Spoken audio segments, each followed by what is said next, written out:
دیکھیے اس کی جو کہانی ہے اس کو کہتے ہوئے ہمیں یہ یاد رکھنا چاہیے کہ کچھ سال پہلے پیٹرولیم پروڈکٹس پر سیلز ٹیکس کا نظام جاری تھا جی اور ان پہ وہی سٹینڈرڈ ریٹ تھا 18% کا.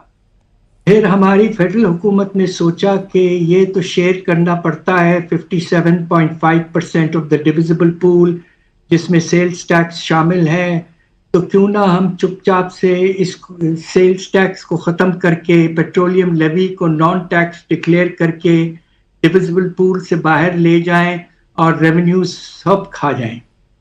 اب بات یہ ہے کہ 18% ریٹ تھا جب یہ سیلز ٹیکس کا نظام جاری تھا پیٹرولیم پروڈکٹس پر. آج وہی ریٹ پیٹرولیم لیوی کا بڑبڑا کے 40% تک پہنچ چکا ہے.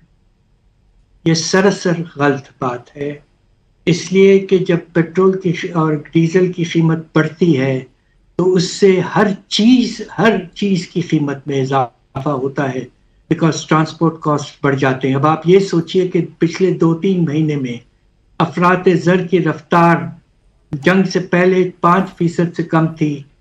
سینسٹیو پرائس انڈیکس 15% تک پہنچ چکا ہے، 3 گنا. تو یہ petroleum levy is a very unjustified tax.